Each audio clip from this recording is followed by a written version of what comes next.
Hello friends, welcome to the book summary. In this video, we will see the detailed book summary of Dale Carnegie's How to Develop Self-Confidence and Influence People by Public Speaking. Before entering the book summary, kindly like the video and subscribe to our channel. Book's link is given in the description. You can buy it from Amazon. Let's start.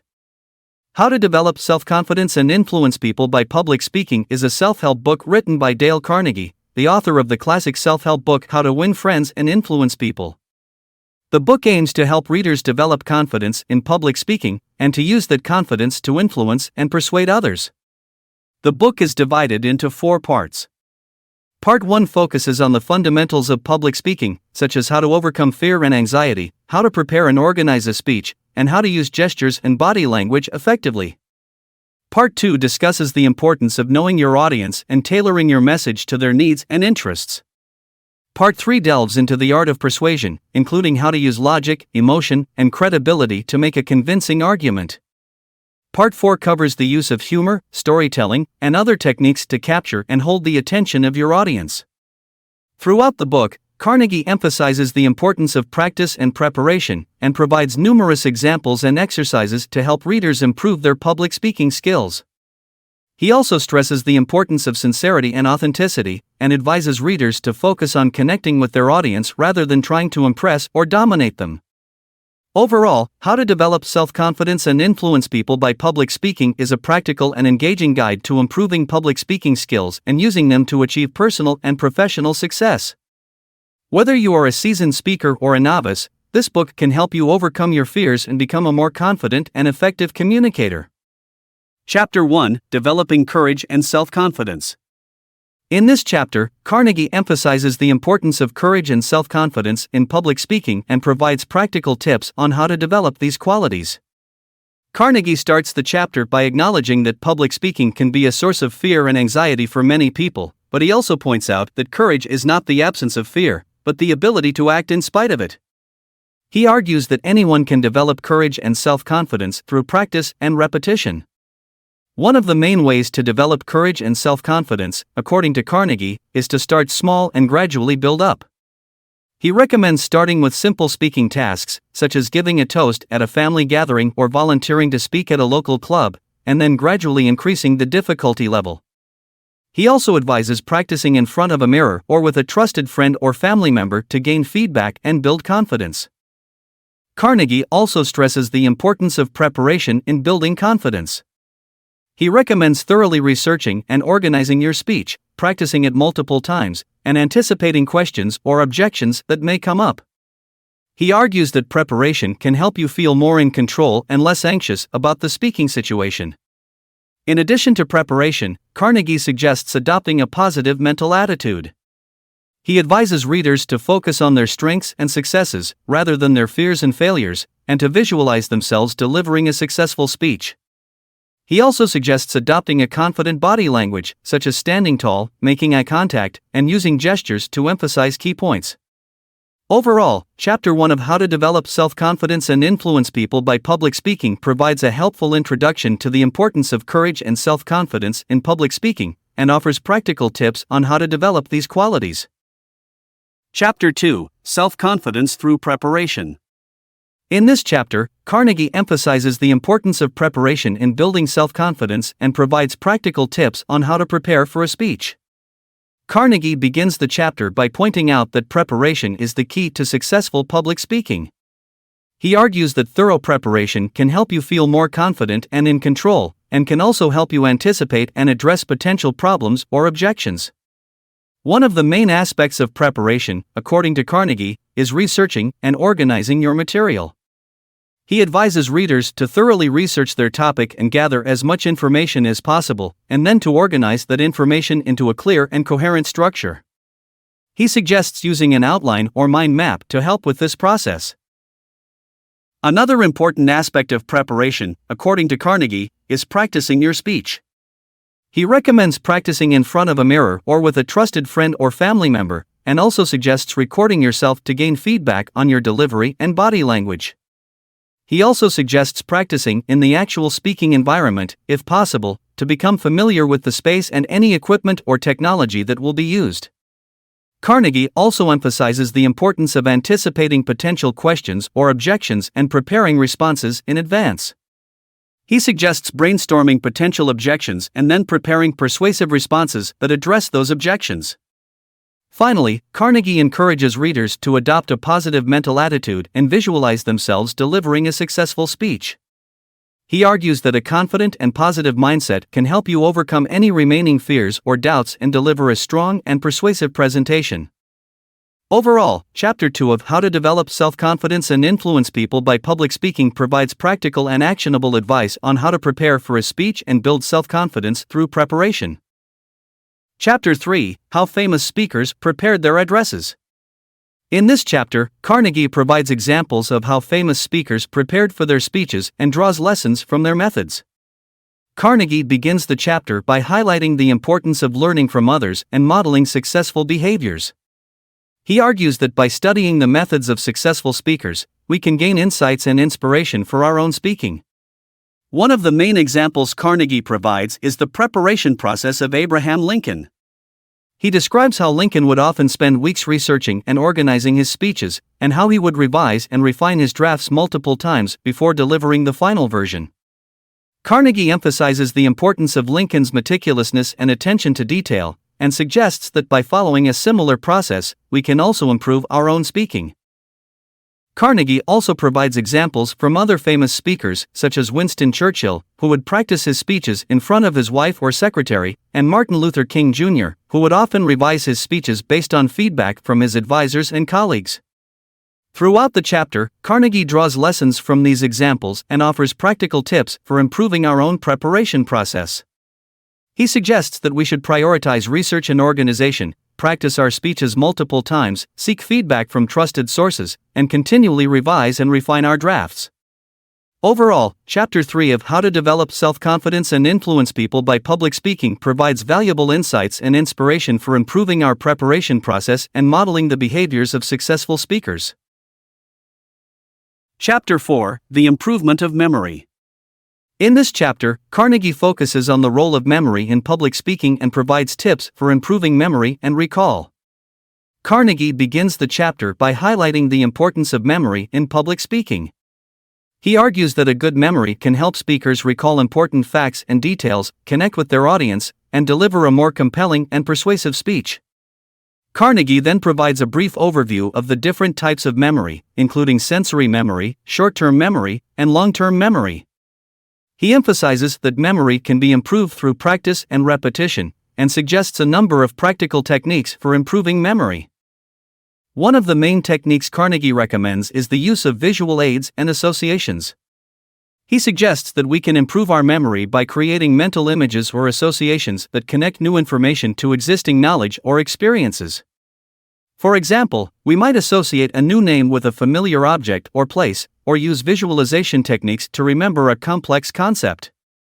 Carnegie also suggests that we can improve our memory by practicing active listening and engaging with the material we are trying to remember. He suggests taking notes, summarizing key points, and asking questions to help reinforce the information in our minds. Finally, Carnegie emphasizes the importance of rest and relaxation in improving memory. He argues that getting enough sleep, taking breaks, and engaging in relaxing activities can all help improve memory and recall. Overall, Chapter 4 of How to Develop Self-Confidence and Influence People by Public Speaking provides practical and actionable advice for improving memory and recall, and highlights the important role that memory plays in effective public speaking. Chapter 5, Essential Elements in Successful Speaking. In this chapter, Carnegie discusses the key elements that are necessary for successful public speaking. Carnegie begins the chapter by emphasizing the importance of clarity in speaking. He argues that speakers must be clear and concise in their language and delivery in order to effectively communicate their message to the audience. Carnegie suggests that speakers should avoid using jargon or complex language that the audience may not understand, and instead focus on using simple, direct language that is easy to follow. Carnegie also emphasizes the importance of sincerity and authenticity in speaking. He suggests that speakers should be genuine and honest in their delivery, and avoid using false or exaggerated emotions to manipulate the audience. Another important element of successful speaking, according to Carnegie, is the ability to engage and connect with the audience. He suggests that speakers should tailor their message to the needs and interests of the audience, and use stories or examples that are relatable and relevant to their lives. Carnegie also emphasizes the importance of using humor in public speaking. He argues that a well-timed joke or witty remark can help break the ice and build rapport with the audience, while also adding variety and interest to the speech. Finally, Carnegie highlights the importance of passion and enthusiasm in public speaking. He suggests that speakers who are passionate about their topic are more likely to inspire and engage their audience, and that enthusiasm is contagious. Overall, Chapter 5 of How to Develop Self-Confidence and Influence People by Public Speaking provides valuable insights into the essential elements of successful public speaking, including clarity, sincerity, engagement, humor, and passion. Chapter 6, The Secret of Good Delivery. In this chapter, Carnegie focuses on the importance of effective delivery in public speaking. Carnegie begins the chapter by emphasizing that delivery is just as important as content in public speaking. He argues that speakers must be able to deliver their message in a clear, engaging, and confident manner in order to effectively communicate with their audience. Carnegie suggests that effective delivery requires attention to a number of different elements, including posture, gesture, eye contact, voice, and pace. He suggests that speakers should stand up straight with their shoulders back, make natural and expressive gestures, maintain eye contact with the audience, vary their tone and volume to emphasize key points, and speak at a pace that is easy to follow. One key technique that Carnegie recommends for improving delivery is the use of vocal variety. He suggests that speakers should vary their tone, volume, and pace to add interest and emphasis to their message. This might include using a slower pace to emphasize important points, or using a louder volume to add energy and enthusiasm. Carnegie also emphasizes the importance of practice in improving delivery. He suggests that speakers should rehearse their speech multiple times, focusing on delivery as well as content. By practicing delivery, speakers can become more comfortable and confident in their delivery, and better able to connect with their audience. Finally, Carnegie suggests that speakers should be aware of their audience and adjust their delivery accordingly.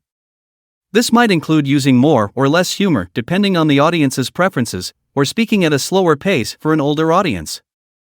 Overall, Chapter 6 of How to Develop Self-Confidence and Influence People by Public Speaking provides valuable insights into the importance of effective delivery in public speaking, and offers practical tips and techniques for improving delivery skills. Chapter 7, Platform Presence and Personality. In this chapter, Carnegie discusses the importance of developing a strong platform presence and personality in order to be an effective public speaker. Carnegie begins the chapter by emphasizing the importance of confidence in public speaking. He suggests that speakers must believe in themselves and their message in order to inspire confidence and trust in their audience. Carnegie also suggests that a strong platform presence requires attention to a number of different factors, including dress, grooming, and physical appearance. He argues that speakers should dress appropriately for the occasion and audience, and pay attention to their grooming and hygiene to ensure a professional and polished appearance. Another important factor in platform presence, according to Carnegie, is the ability to connect with the audience on a personal level. He suggests that speakers should use humor, storytelling, and other techniques to build rapport with the audience and create a sense of connection and trust. Carnegie also emphasizes the importance of authenticity and sincerity in public speaking. He suggests that speakers should be true to themselves and their message, and avoid using false or exaggerated emotions to manipulate the audience. Finally, Carnegie suggests that effective public speaking requires an understanding of the power of nonverbal communication. He argues that speakers must be aware of their body language, facial expressions, and tone of voice, and use these elements to convey confidence, enthusiasm, and sincerity. Overall, Chapter 7 of How to Develop Self-Confidence and Influence People by Public Speaking provides valuable insights into the importance of developing a strong platform presence and personality in order to be an effective public speaker. Carnegie emphasizes the importance of confidence, appearance, connection with the audience, authenticity, and nonverbal communication in building a successful platform presence. Chapter 8, How to Open a Talk. In this chapter, Carnegie focuses on the importance of starting a speech or presentation with a strong and engaging opening. Carnegie begins the chapter by emphasizing the importance of capturing the audience's attention from the start. He argues that the opening of a speech sets the tone for the entire presentation, and that a strong opening can help to build interest and engagement among the audience. Carnegie suggests a number of different techniques for opening a speech, including asking a question, telling a story, using a startling statistic or fact, or using humor. He emphasizes that the opening should be relevant to the topic of the speech and should connect with the audience in some way. One technique that Carnegie suggests for opening a speech is to use a rhetorical question. He suggests that asking a question that the audience can relate to can help to build interest and engagement from the start of the speech. Another technique that Carnegie recommends for opening a speech is to use a personal story or anecdote. He argues that personal stories can help to create a sense of connection and engagement with the audience, and can help to illustrate the key points of the speech in a memorable way. Carnegie also emphasizes the importance of practicing the opening of a speech, in order to build confidence and ensure that it is delivered effectively. He suggests that speakers should rehearse the opening of their speech multiple times, focusing on delivery, timing, and emphasis. Overall, Chapter 8 of How to Develop Self-Confidence and Influence People by Public Speaking provides valuable insights into the importance of opening a speech with a strong and engaging opening. Carnegie offers a number of different techniques for opening a speech, and emphasizes the importance of practicing the opening in order to deliver it effectively. Chapter 9, How to Close a Talk.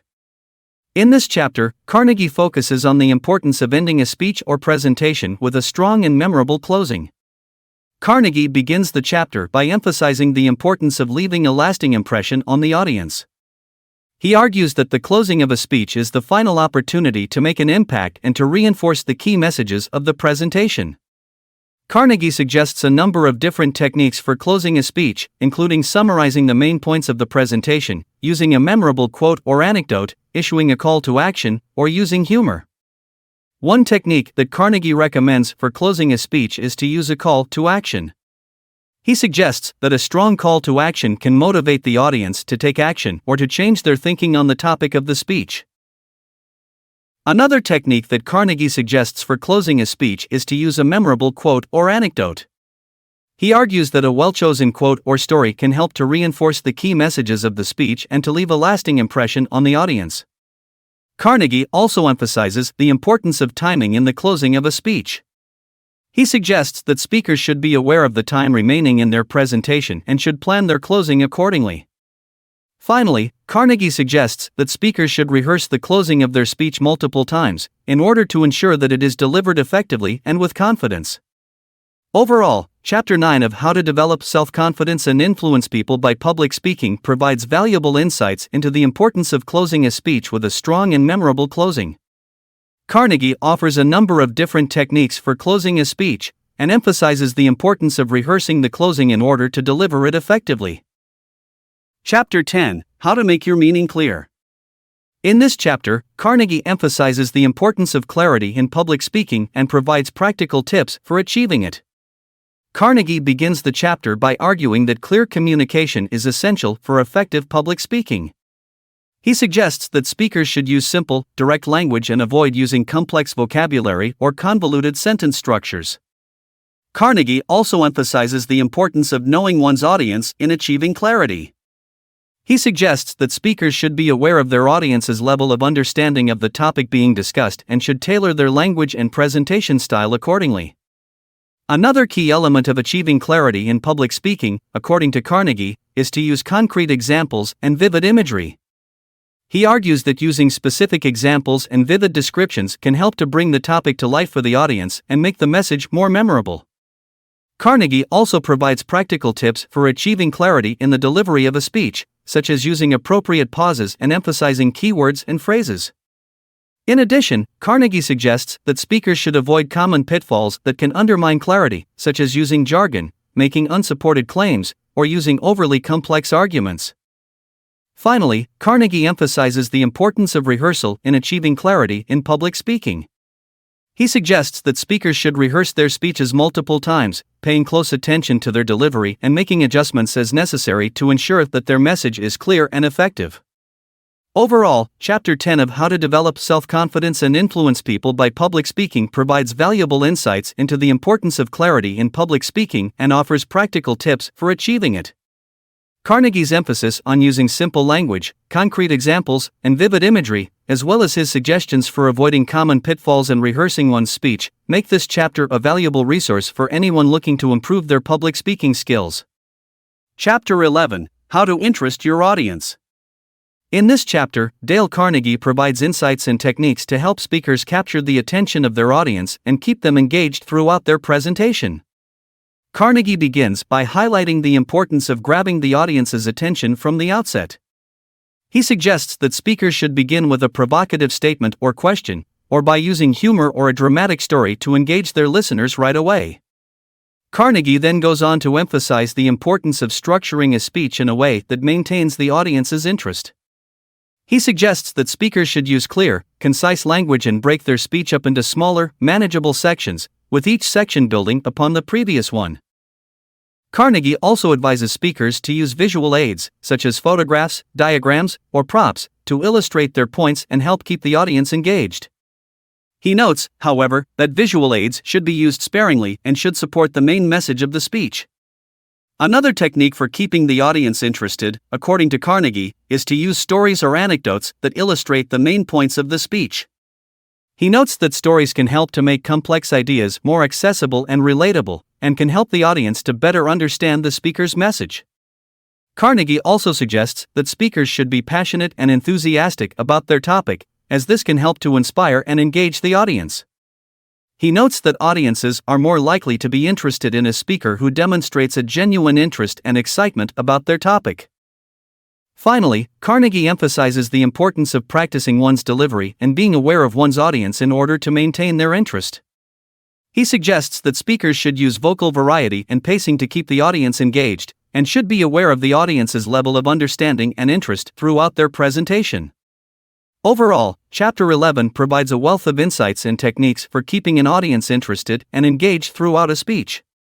By using techniques such as provocative opening statements, clear and concise language, visual aids, stories and anecdotes, and passionate delivery, speakers can effectively capture the attention of their audience and communicate their message in a way that is engaging and memorable.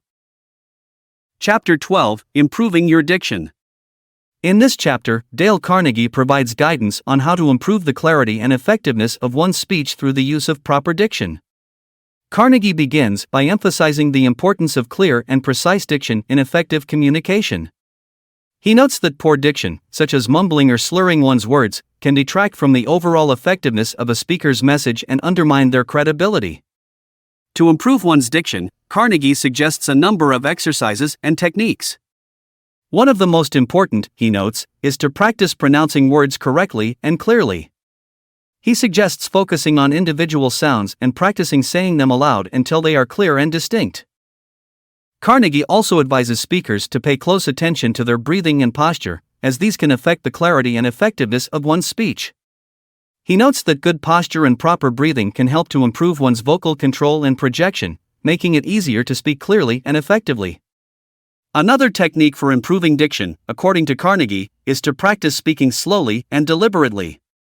He notes that speaking too quickly can cause words to become slurred or jumbled, making it more difficult for the audience to understand the speaker's message.